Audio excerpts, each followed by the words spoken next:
ایک انصاری صحابی نے آیت سنی, وہ بھاگے بھاگے, ابو الدہدہ, ارے آج عجب آیت آئی ہے. کیا؟ کہ اللہ کہہ رہا کوئی ہے مجھے قرضہ دے میں واپس کروں کئی گنا کر کے. تو ابو الدہدہ آئے دوڑے دوڑے, یا رسول اللہ کیا اللہ نے یہ کہا ہے کہ مجھے قرضہ دو میں واپس کروں؟ کہاں؟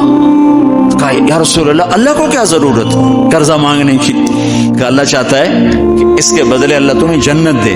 کہا اچھا اگر میں اللہ کے نام پہ دوں تو آپ وعدہ کرتے ہیں میری جنت کا؟ ہاں وعدہ. کہ میری بیوی کی جنت کا؟ کہاں وعدہ. کہ میرے بچوں کی جنت کا؟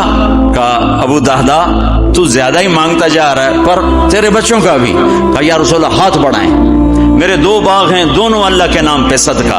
ہم کہا نہیں ایک دے دو, ایک رکھ لو, ایک بچوں کے لیے رکھو, ایک اللہ کے نام پہ دو. کہا اچھا پھر میرا وہ باغ جس میں 600 کھجوریں ہیں وہ میں نے اللہ کو دے دیا. ہم کہا ٹھیک ہے جا تو تیرے بچے تیری بیوی جاؤ جنت. انہوں نے وہاں سے دوڑ لگائی اور باغ میں نہیں گئے, باہر کھڑے ہو گئے کہ کہیں اندر جا کے نیت نہ بدل جائے. جیسے یعنی لوگ سودے سے پھرتے دوڑم سارے لٹو بنے ہوئے, 4 پیسے اوپر گیا سودے سے پھر گیا, 4 پیسے نیچے گیا سودے سے پھر گئے, جیسے ایمان اور زبان کا بول کوئی چیز ہی نہیں. تو آپ باہر کھڑے ہو گئے, کہنے لگے امت دہدہ بیوی کو بلایا. کہا کیا ہوا؟